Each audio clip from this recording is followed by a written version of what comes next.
विवेक यादव जी, गाजियाबाद से। राधे राधे जी। राधे राधे महाराज जी।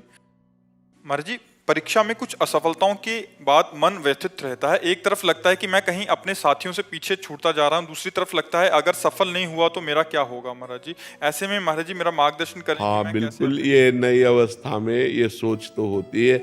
अगर बच्चा हम एकाग्रता पूर्वक अपने पाठ को, तो हमें लगता है कि फेल कैसे हम हो गए। आपके ग्रंथ इतने बड़े बड़े नहीं, हमारे ग्रंथ इतने मोटे मोटे हैं। स्वाध्याय हर चीज का 10 साल पहले पढ़ा होगा, अगर वो बात पूछोगे तो अभी 10 मिनट में पूरी उसकी व्याख्या करके बता देंगे।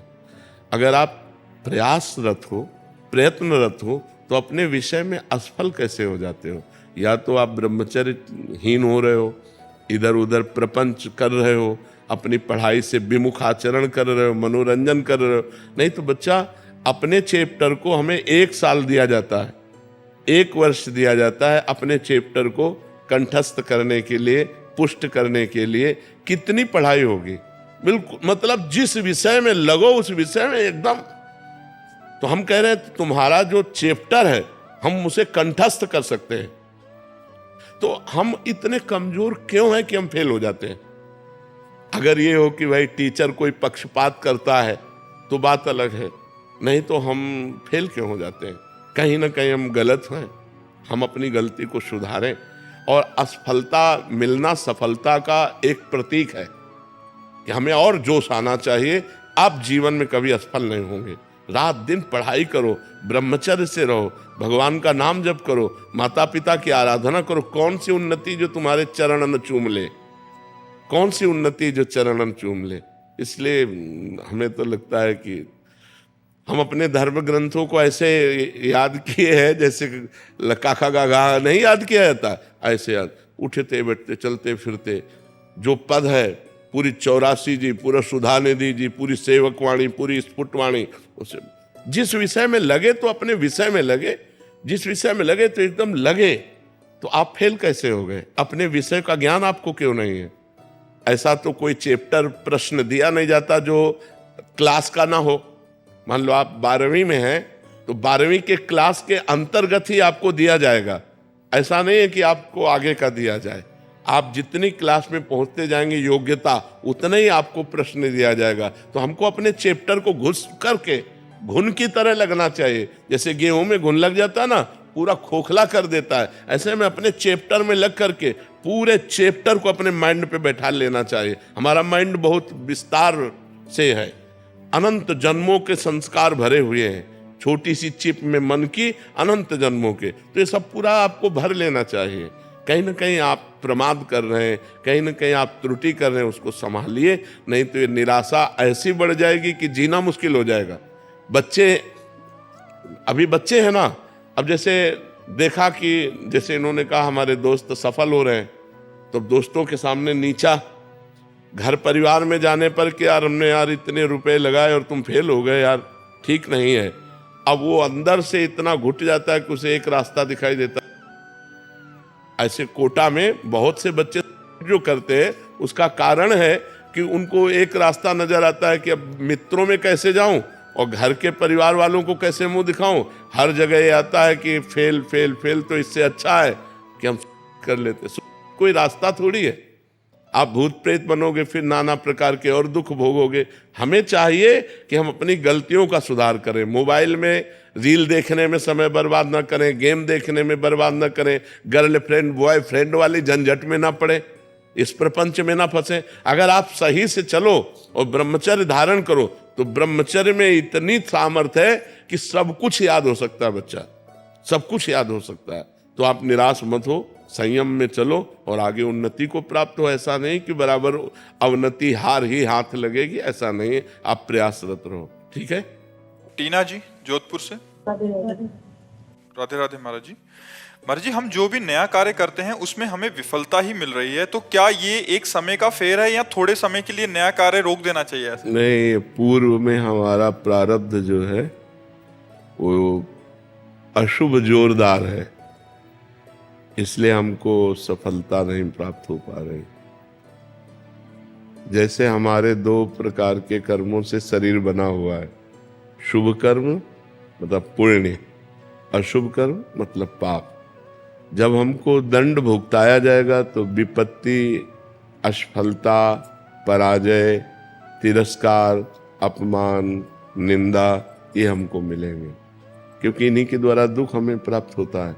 और जब हमारे पुण्यों का नंबर आएगा तो सफलता, सम्मान, प्रशंसा, सत्कार ये हमको प्राप्त होंगे। तो हमें धैर्य रखना चाहिए, कार्य को रोकना नहीं है, कार्य को हमें करते रहना है। हम एक दिन विजय को प्राप्त होंगे, क्योंकि वो पाप कर्म बराबर थोड़ी बना रहेगा, वो भुगता के खत्म हो जाएगा। अच्छा, उसको जल्दी नष्ट करने के लिए नाम जप करो, भगवान का नाम जप करते हैं, एक नियम लेकर के नाम जप करो। वो काउंटर चला है आजकल नया, तो एक गिनती रखो, 10,000 नाम, 20,000 नाम, 50,000 नाम, रोज नाम जप करो, भगवान से प्रार्थना करो, पूर्व प्रारब्ध क्षय होगा, हर कार्य में सफलता मिलती चली जाएगी। और कोई भी कार्य करने के लिए भगवान का सुमिरन करना अत्यंत आवश्यक है। हनुमान जी लंका में जब प्रवेश हुए तो कैसे प्रवेश हुए? भगवान का सुमिरन करते हुए। प्रविश नगर की जय सब काजा, हृदय राख कौशलपुर राजा। भगवान का हृदय में चिंतन है तो विजय ही विजय है। भगवान का चिंतन करो, कभी गलत आचरण मत करो और नाम जप करो। आज नहीं तो कल सफलता जरूर प्राप्त होगी। आशा गोस्वामी जी बरसाना से। राधे राधे। राधे राधे महाराज जी। महाराज जी, जब भी मेरे ऊपर कोई परेशानी आती है, श्री जी मेरे साथ रहती है, मुझे पूरा पक्का भरोसा होता है कि मेरे साथ कुछ गलत नहीं होगा। लेकिन कुछ समय बाद कभी कभी कुछ बात पे भरोसा टूट जाता है महाराज जी। ऐसे में टेंशन होने लग जाती है, मेरे साथ ऐसा क्यों हुआ, क्यों होता है महाराज जी? राधा नाम जप करो, अधिक से अधिक राधा नाम जप करो, तो हमारी जब बुद्धि पवित्र होगी तो संशय नहीं होगा। थोड़ी बुद्धि मलिन है तो उसी में संशय उत्पन्न हो जाता है।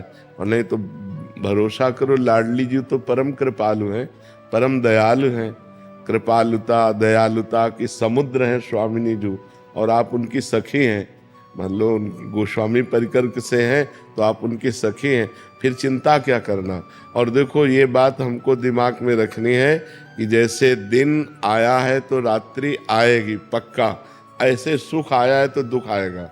ये संसार में हमारा जन्म हुआ है तो यहाँ सुख दुख से संघर्ष झेलना पड़ेगा। भगवान का अवतार हुआ तब सुख दुख झेलना पड़ा, अपने तो मनुष्य है। सोचो, जिनका सुबह राज्याभिषेक होने वाला चक्रवर्ती सम्राट पद पे, सामय के 14 वर्ष का वनवास दे दिया गया, नंगे पैर, तपस्वी भेष, किसी नगर में नहीं जाना, जंगल में वास करना। सोचो, जो राजकुमार जहाँ सुंदर कोमल गद्दे बिछे हैं वहाँ चरण रखते हैं राम जी, वही सिया जी, वही लक्ष्मण जी कंक्रीट कांटों से भरे हुए जंगल में 14 वर्ष व्यतीत करने के लिए। तो ये भगवान ने अवतार लेकर के हमको दिखाया कि जब हम भगवान होकर के बराबर सुखमय जीवन व्यतीत नहीं कर सके तो तुम इंसान होके कैसे व्यतीत कर सकते हो। इस मृत्यु लोक में दुख सुख का संयोग बना ही रहेगा। आज 10 दिन सुख है तो 11वें दिन थोड़ा दुख आ जाएगा, 11वें दिन दुख है तो फिर 10 दिन बाद सुख आ जाएगा। ऐसा क्रम चलता है, इसलिए हमें धैर्यपूर्वक रहना चाहिए। अपने इष्ट पर कभी अविश्वास नहीं करना चाहिए, लाडली जी पर कभी अविश्वास नहीं करना चाहिए कि यार दुख चल रहा है, पता नहीं लाडली जी हम पर प्रेम करती हैं कि नहीं करती हैं, अब नाराज तो नहीं हो गई लाडली जी। लाडली जी कभी नाराज नहीं होती। ने कहूँ न रिस कहूँ, भूली हूँ ना होत सखी, रहत प्रसन्न सदा, ये मुख हास्य है। ऐसे सुकुमारी प्यारे लाल जू की प्राण प्यारी, धन्य धन्य धन्य तेज इनके उपास है। तो धन्य है आप, श्री जी की सखी हैं। खूब नाम जप करो और हर परिस्थिति में लाडली जी की जय बोलो, संशय मत करो हृदय में। आयुषी मित्तल जी कैथल से। राधे राधे महाराज जी। महाराज जी, आप कहते हैं कि एक प्रभु का ही ध्यान करना चाहिए, क्या इसका ये मतलब है कि हम केवल उनका ध्यान करें, बाकी किसी भगवान के मंदिर में न जाएं?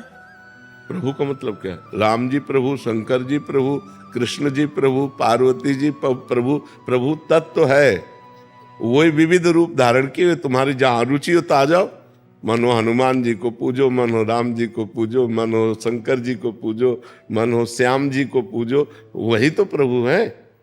प्रभु तो वही है। प्रभु माने होता स्वामी, ईश्वर। तो ईश्वर एक है, उसके रूप अनेक है। जो रूप माने वो मन में आवे वो पूजो, मना थोड़ी है। कहीं मना है क्या? तो फिर कैसे? हमने कभी कहा है क्या कि किसी के मंदिर नहीं जाना चाहिए? तो फिर भगवान के तत्व में जब देखते हैं तो एक है, और जब लीला में देखते हैं तो अनेक हैं। वो अनेक रूप धारण किए हुए हैं। तो हमारी जहां श्रद्धा बने, हमारी दुर्गा जी में श्रद्धा बनती तो हम दुर्गा जी में, हमारी सिया जी में, हमारी प्रिया जी में, जहां बने श्रद्धा वहां श्रद्धा करो, मना थोड़ी है। प्रभु तो वही है। देखो वही इतना सुंदर श्याम सुंदर है तो वही भयानक नरसिंह रूप है। वही इतना सुंदर राम रूप में है तो वही मत्स्य रूप में है, वही कूर्म रूप में है। विविध अवतार भगवान ने धारण किए, वही प्रभु तो है जी। मेरी वाइफ है यहाँ पर, हम थोड़े 15 साल से उनकी काफी तबीयत खराब रहती जी तो हम उनका इतना इलाज करवा चुके हैं हर जगह से। जी। तो अब धीरे धीरे उनकी थोड़ी सी इस चीज में जो हिम्मत टूटने लगी है जी। तो आप थोड़ा सा उन्हें मार्गदर्शन कर सकते हैं? हाँ नहीं, हिम्मत मत तोड़िए। 20 साल से हमारी किडनी फेल है और 20 साल से हम कष्ट भोग रहे हैं, लेकिन आप देख रहे हैं क्या हम अपनी हिम्मत तोड़ी है क्या? हम आपके सामने बैठे हैं। अच्छा, आप केवल दवाइयों का भरोसा रखते हैं और हम भगवान का भरोसा रखते हैं। आपने पाप कर्म भी कर लिए होंगे, लेकिन अपने बचपन से बाबा जी हैं। कोई भूल कोई गलती बहुत संभाल कर जीवन चलाया, लेकिन पूर्व का पाप, पूर्व जन्म का पाप हमको दंड दे रहा है। हम उसको भोग रहे हैं, आनंद पूर्वक भोग रहे हैं। तो आपका पति, भगवान की कृपा इतनी कि वो आपका सहयोग देने वाला है। तो आप बड़े सौभाग्यशाली हैं जो आपको ऐसा पति मिला हुआ है। ये जरूर है कि पूर्व का कोई प्रारब्ध ऐसा है जो आपके शरीर को दुख दे रहा है। तो नाम जप करते हुए भगवान के आश्रित से इसको सहो। जैसे अब हम अपने मन को रोज समझाते हैं, बस शरीर छूटा कि भगवान के दरबार में जाना है, चुपचाप सह ले, तो आनंद पूर्वक सह रहे। तो ऐसे चुपचाप नाम जप करते हुए सहती जाओ, और आपको तो दवाइयाँ भी मिल रही, सब व्यवस्था है, भगवान की कृपा है। आप ऐसे निराश मत होइए और हताश मत होइए। हम आपके साथ उदाहरण हैं। 20 साल से किडनी खराब है और रोज अतरे दिन रोज डायलिसिस हो रहा है। कितनी परेशानियां हैं। तो हर कष्ट को सहने के लिए हमें मनुष्य शरीर मिला है। निराश मत होइए, ठीक है? राधे राधे महाराज जी। महाराज जी, अभी तक सब अच्छा चल रहा था, अचानक से रास्ता भटकने लगी, गुस्सा इतना आने लग गया है कि सबसे चिढ़ हो गई है। महाराज जी, श्री जी में लगे रहने का मन करता है, उन्हीं के बारे में सोचने का मन करता है, बट गुस्से के कारण महाराज जी कह रहे हैं कि कुछ दिन। गुस्सा क्यों आता है? गुस्सा प्रभु जैसे तिलक लगा लिया माथे पे तो घर मतलब मायके वाले बोलते ओ पाखंड, उबास ले रही हो तो बोलते हो, जैसे आपने बोला कि राधा राधा, सब में राधा राधा बोलो, ओहो ड्रामा, तो ऐसे ऐसे बोलते हैं सब। हाँ हाँ, बिल्कुल बिल्कुल बिल्कुल। तो हम आपको एक उपाय बताएं। रज जैसे लेके आप गीली करके लगाते हो, वैसे सूखी लगा लो। समझ रहे हो? नहीं, एक बात कह रहा हूं, जैसे बचना हो ना कि लोग हमको ना कहें, तो हमें अपना काम बनाना है। ऐसे लगा, अंदर ही अंदर राधा जप करें। अंदर अब हम जब क्या कर रहे हैं तुम्हें क्या पता, किसी को क्या पता। तो अगर हम व्यवहार में झगड़ा ना करना चाहें, अब जैसे अब हम तिलक लगाए हैं, आपका पति ही आपका विरोध करने लगे, तो हमें लगता है अच्छा नहीं रहेगा। हमें वो तिलक गुप्त लगा लेना चाहिए। सूखी रज को जब हम गीली करते हैं ना, तो गीली ना करें, सीधे वही बट्टी लेके ऐसे अगर करें तो तिलक तो लग गया और तिलक दिखाई भी नहीं दे रहा है। तो हमें लगता है जैसे पति है, ससुर है, सास है, घर के जन है, अगर वो भक्ति विरोधी है तो हमें चाहिए गुप्त भक्ति करना चाहिए। हम उनको भी आदर करें, उनको भी प्यार करें, क्योंकि उनका पद है। जैसे पति है, वो हमें अपने मनोनुकूल चलाने की चेष्टा करेगा, हमको चाहिए उसके मनोनुकूल चले। हम उसकी वो बातें हटा दें जो बाहरी है। भक्ति, अगर हम तिलक ना लगाएं, अगर हम कंठी ना बांधें और अंदर राधा राधा जप रहे हैं, तो क्या हमें भगवत प्राप्ति नहीं होगी? आप विचार करो, पक्का हो जाएगी, आप चिंता ना करें। अगर इससे विरोध होता है, वो आपको पाखंड कहते हैं, आपको चुभता है, तो आपके अंदर उनके प्रति क्रोध आता है, तो भक्ति बिगड़ी आपकी कि नहीं बिगड़ी? भक्ति बिगड़ गई कि नहीं बिगड़ गई? तो हमें वो चाल चलनी है जिससे हमारे परिवार में कलह न हो, अशांति न हो। जब कोई नहीं है तो हम माला लेकर के भले जप करें, अगर कोई है तो हम माला छुएंगे भी नहीं। हम दिखाना बिल्कुल नहीं है कि हमें भक्ति कर रहे हैं, क्योंकि जहाँ विरोध हो वहाँ ठीक नहीं तो आपको रोज गुस्सा आएगा तो आपकी भक्ति बचेगी नहीं। सारे प्रभु जी बहुत। तो फिर भक्ति बचेगी कहाँ? त्रिविधम नरकस्येदम द्वारम नाशन मात्मना कामा क्रोधा तथा लोभा तस्मात् देत्रयम् त्यजेत। ये 3 त्यागने हैं, काम क्रोध लोभ। अब हमें गुस्सा आ रहा, अपने पति पे गुस्सा आ रहा, सास ससुर पे, तो हमारी भक्ति क्या रहेगी? भक्ति गुस्सा नहीं सिखाती, भक्ति प्यार सिखाती है, भक्ति प्रेम सिखाती है, भक्ति विग्रह नहीं करवाती, भक्ति मंडन करवाती, जोड़ती है। भक्ति जब भगवान को जोड़ लेती है तो इंसान को जोड़ने की क्या बात है? तो मुझे लगता है आपको सुधार करना चाहिए, उनको सुधरना नहीं, आपको सुधरना है। आप भक्त हो, आप बात समझ सकते हो, वो भक्ति का विरोध करते हैं, वो भक्त की बात नहीं समझ सकते। आप वो आचरण करो जिससे परिवार वालों को क्षोभ ना हो। पति को कोई मतलब वो भी शरणागति है, 2 साल हो गए, मुझे 1 साल हो गया। तो जो मायके वाले ना, तो वो बड़ा परेशान सा लगता है। मायके वालों से क्या लेना देना है? मेन पॉइंट तो ससुराल वालों से है। तो मायके वालों से क्या लेना देना है? तो बोलते हैं ना नहीं, अब हटो। जब ससुराल में आ गए तो मायके वाले क्या, मायके में थोड़ी रहना तो पति सास ससुर के बीच में, हमें वहां माहौल बनाना है। पर मायके वाले से तो कुछ भी कहते रहे, ऐसे करो। नरेंद्र सिंह रावत जी, श्री हरिवंश महाराज जी, गुरु दीक्षा के लिए कब प्रयत्न करना चाहिए और दीक्षा होने के बाद किन किन बातों का? आज ही प्रयत्न कर लेना चाहिए, पता नहीं कल जिए कि न जिए। अगर विवेक की बात पूछो तो आज और अभी इसी क्षण गुरु का वरण करके भजन करना शुरू कर देना चाहिए, शाम मिले कि ना मिले। हम जैसे कह दे कि अब कल गुरु मंत्र लेंगे, तो कल तक हमें भरोसा नहीं है कि मृत्यु जीने देगी कि नहीं जीने देगी। जी जाए भगवान की इच्छा, नहीं तो हमें भरोसा नहीं है कि कल तक जिएंगे कि नहीं जिएंगे। इसलिए कबीर साहब ने कहा, काल करे सो आज कर और आज करे सो अब, पल में परलय होएगी बहुरी करोगे कब। अच्छा, गुरु मंत्र लेने के लिए योग्यता की जरूरत नहीं होती, समर्पण की जरूरत होती।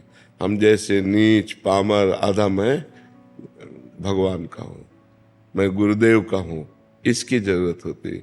योग्यता की जरूरत नहीं होती कि ये लक्षण हो तो शिष्य बनना चाहिए। वो लक्षण सब आ जाएंगे जब समर्पण होने से। लोहा कभी सोना नहीं बन सकता, लेकिन पारस का कमाल, पारस छू गया तो सोना बन गया। ऐसे हम कभी सद्गुणी नहीं बन सकते। गुरु कृपा हो गई तो वो सद्गुण आ गए जिससे श्री कृष्ण रीझ गए, जिससे भगवान करुणा कर दिए, कृपा कर दिए, वो सद्गुण आ जाते हैं गुरु कृपा से। तो हमारा भाव ये होना चाहिए कि हमें बहुत शीघ्र गुरु का वरण करके नाम जप करना चाहिए। जितनी जल्दी भगवान कृपा करे हमें गुरुदेव मिल जाए और हम खूब नाम जप कर लें। मृत्यु के पहले अपना काम बना ले, जिस काम के लिए आए हैं। हम यहाँ भगवत प्राप्ति के लिए आए हैं। मानव जीवन अच्छे आचरण करके भजन करते हुए श्री कृष्ण प्राप्ति के लिए है। समझ पा रहे हैं? तो जब हमारा प्रबल भाव बन जाए, हमें गुरुदेव का वरण कर लेना चाहिए। ज़्यादा इंतजार नहीं करना चाहिए, नहीं तो मृत्यु का कोई भरोसा नहीं है, कब हमारे शरीर को छीन ले। तो मान लो अभी गुरु मंत्र लिया, अभी प्राण निकल गए तो अभी भगवत प्राप्ति हो जाएगी। अभी गुरु मंत्र लिया और उसी को जपने लगे और हमारे प्राण निकल गए तो अभी भगवत प्राप्ति हो जाएगी। इसलिए हम चाहें कि हमारा कोई सेकंड भगवान से विमुख न जाए, कोई मिनट भगवान की स्मृति रहित न हो। 2 साल से मैं यही सोच रहा था कि दीक्षा लूं या ना। सोच रहा था। हाँ, ये गलत काम थोड़ी है, गलत काम को लंबा ताड़ा जाता है। नहीं, मुझे ऐसा लग रहा था मेरे अंदर ये विकार, मतलब नहीं तो हमारी बात समझे आप। हाँ, कि हम जैसे हैं। अब विकार दूर कब होते हैं? जब भगवान का नाम जप करते हैं, गुरु की शरण में होते हैं, साधु संग करते हैं, तभी तो हमारे दुर्गुण नष्ट होते हैं। हम दुर्गुण नष्ट करके सदगुरु की शरण में जाएं, ऐसा तो असंभव है। सदगुरु की शरण होने पर दुर्गुण नष्ट हो जाते हैं, ये संभव है। तो हमें लगता है हम जैसे हैं, जैसे गंदे हैं, ऐसे ही हम शरण में हो जाएं तो हमारा काम बन जाएगा। अक्षय जी, महाराष्ट्र नागपुर। हमारी माई श्यामा जी को राजू। महाराज जी, आपके चरणों में कोटि कोटि प्रणाम। महाराज जी, आप कहते हैं कि नाम जप से बढ़कर जीवन में कुछ भी नहीं है, नाम जप नहीं तो सब बकवास है। महाराज जी, आगे ये कहना चाह रहे हैं, महाराज जी भाव इनका है कि महाराज जी फिर मंत्र जप का क्या दोनों में नाम और मंत्र एक ही आता है। नाम और मंत्र एक ही आता है, उसको अलग करके नहीं देखते हैं। जैसे 16 नामों को हम महामंत्र कहते हैं, जो हरे कृष्ण कृष्ण कृष्ण हरे हरे, हरे राम राम राम हरे, इसे मंत्र नहीं कहा गया, इसे महामंत्र कहा गया है। तो नाम और मंत्र और महामंत्र सब एक ही है, लेकिन जो वैदिक मंत्र हैं वो पवित्र अवस्था में जपे जाते हैं, और जो नाम है वो किसी भी समय जप सकते हो। अपवित्रा पवित्रो वा सर्वावस्थांगतोपि वह यह स्मरेत पुंडरीकाक्षम सवायाभ्यंतरा शुचि। वो बाहर और भीतर से परम पवित्र होता है जो कमल नयन भगवान श्री हरि का नाम स्मरण करता है। तो आप जैसे नाम है तो आप शौचालय में बैठे हुए भी अंदर अंदर जप सकते हो, लेकिन मंत्र नहीं। मंत्र पवित्र अवस्था में जप सकते हो। तो नाम और मंत्र ये सब एक ही हैं, भगवत प्राप्ति कराने वाले।